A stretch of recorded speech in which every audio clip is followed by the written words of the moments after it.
So what GB and I want to do now here for the last segment of this show, we got two parts to this.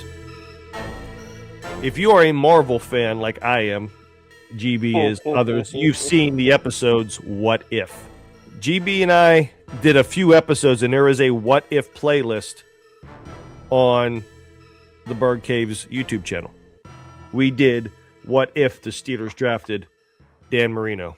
GB came up, what if the Steelers actually traded Ben Roethlisberger when there was that rumor that he would have went to San Francisco, right? We did what if that one. Yeah, we did what if Willie Williams didn't go rogue and make that tackle against the Colts in the 95 championship game. Yeah. What if we didn't get Bettis?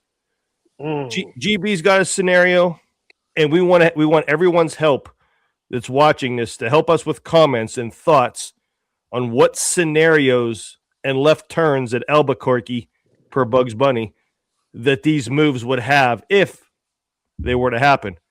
GB's case is up first. All right. Go for it. All right. So I want to take you back to the end of 2017, where the Steelers were coming off. Steelers are coming off a 13-3 record, should have been 14-2. Jesse James caught that ball. Ryan Shazier, God dog it. Yeah, right. A lot of stuff went down in 2017, but the worst of the worst is that Ben Roethlisberger looked like shit in the game against the Jacksonville Jaguars, right? And everybody gets excited about what he did in the second half. He helped us come back, but he put us in a damn position to begin with. That game was terrible, absolutely terrible. And he was at that time. He was going into his 14th season. Mm-hmm. Yes, 14th. Yeah. Okay, and if you remember, in 2018, this Pittsburgh Steelers drafted in the third round Mason Rudolph, and said he had a first round grade. Well, one person said that. Kevin Colbert said he had a first round grade. Kevin Colbert said it. GM of the Pittsburgh Steelers at the time. My counter argument to that was, well, if you got a quarterback you say had a first round grade, why didn't you just draft the quarterback that actually had a first round grade? And my question is, what if the Steelers decided in 2018 to start the changing of the guard and drafted Lamar Jackson instead of, y'all ready for this? Terrell freaking Edmonds.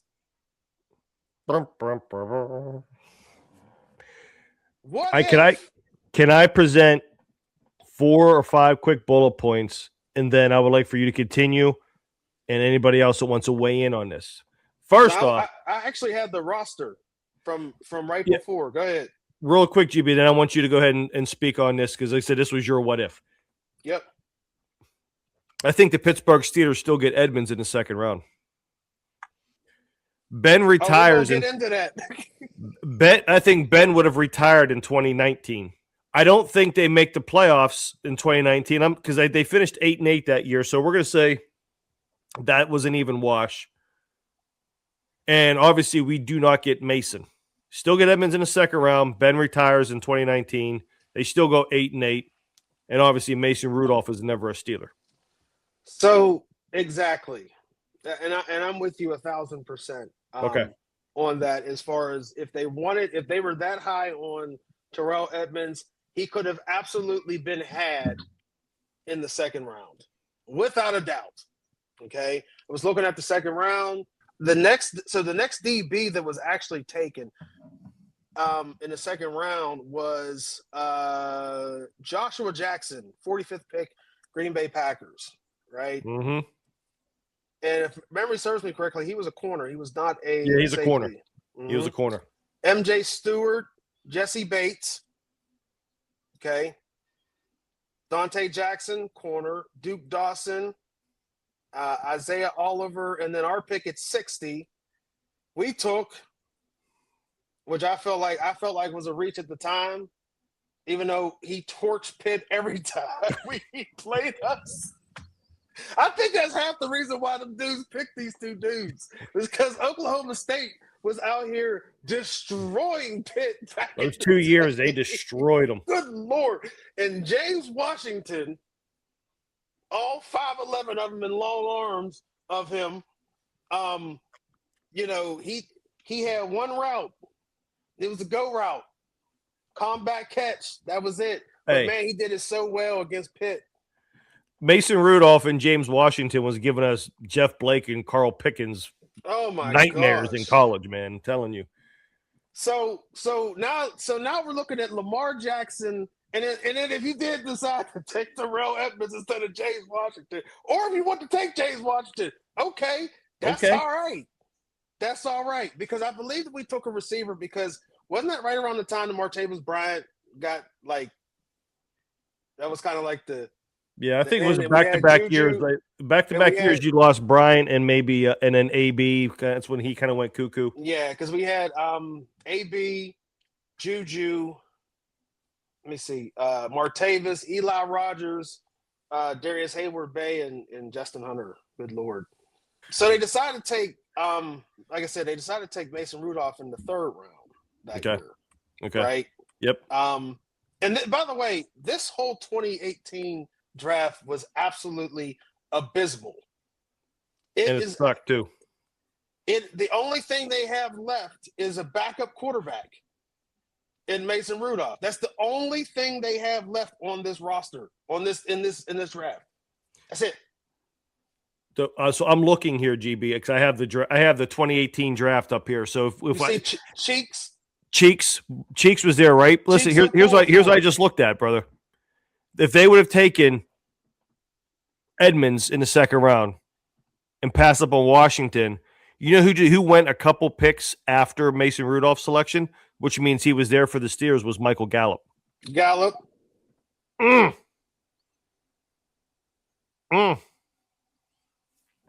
would have been pretty good. That would have been all right. His speed with Lamar as well.